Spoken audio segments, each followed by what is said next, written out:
Pourquoi dans les pays anglophones, on a l'impression que la démocratie est beaucoup plus vivable, est beaucoup plus réalisable que dans les pays francophones?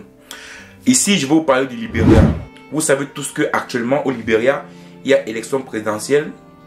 Et à l'heure où je vous parle, de manière provisoire, l'opposant Joe Boakai est actuellement en tête devant le président sortant George Weah.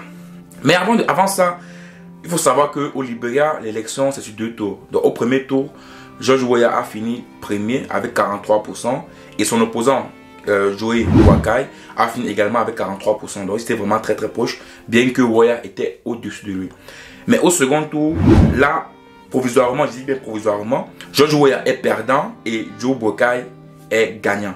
Mais ici, je vais aller un peu plus loin parce que pour moi, la démocratie des pays anglophones africains est vraiment à saluer par rapport à la démocratie des pays francophones. Vous savez, en démocratie francophone, c'est difficile de voir une élection se passer de manière d'abord transparente et même lorsqu'elle est transparente, que l'opposition ou même que l'opposant accepte sa défaite. Dans les pays francophones, c'est rare et c'est difficile. Et en plus, on sait tous que dans les pays francophones, ou bien dans certains pays de la zone CEMAP, beaucoup plus centrale, les présidents africains ont 40 ans, 30 ans au pouvoir. Donc, c'est difficile pour eux de perdre une élection présidentielle. À croire qu'il n'y a que eux qui peuvent gouverner certains pays africains. Donc ici, je voulais mentionner une chose. La démocratie, en tant que modèle de gouvernance dans certains pays anglophones, est, je peux même dire, beaucoup plus adaptée que dans les pays francophones. C'est pour cela que quand Mansa a dit cela, qu'ils vont repenser le modèle de gouvernance des pays francophones parce qu'ils essaient d'abord d'attaquer le côté francophone. C'est beaucoup plus de ce côté-là qu'il faut revoir le modèle de gouvernance que du côté anglophone. C'est très simple. Regardez le Nigeria, regardez le Ghana, regardez le Libéria, regardez le Kenya, regardez tous ces pays anglophones. L'élection présidentielle se passe toujours vraiment de manière démocratique. Les élections, dans la plupart des cas, sont généralement transparentes et il n'y a pas de fraude électorale. Ou bien il n'y a pas d'opposant qui va venir dire que les élections ont été fraudées. Parce que on a vu beaucoup de présidents sortants qui perdent les élections. Dans cette vidéo, je voulais vraiment faire une comparaison entre l'Afrique francophone et l'Afrique anglophone. Est-ce que la démocratie est un modèle de gouvernance qui peut marcher en Afrique francophone? Je pense qu'à ce moment donné, on peut dire clairement non. La démocratie n'est pas un modèle de gouvernance qui marche en Afrique francophone.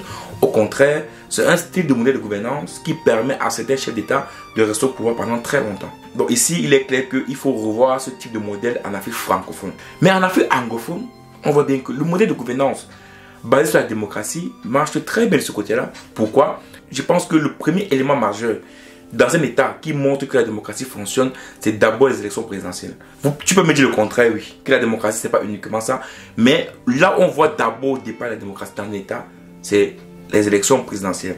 Pourquoi? Parce qu'à ce niveau-là, le président, avec tous ses pouvoirs, avec toutes ses relations, il peut facilement s'accaparer le pouvoir.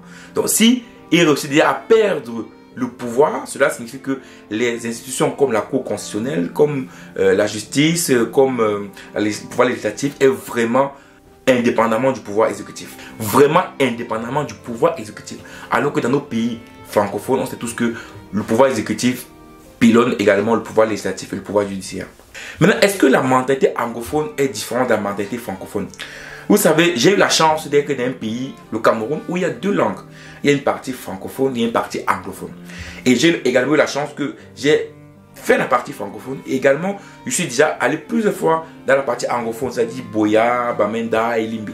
Quand j'étais tout jeune, quand je partais de la partie anglophone, je vois une différence d'abord première sur la partie salubrité.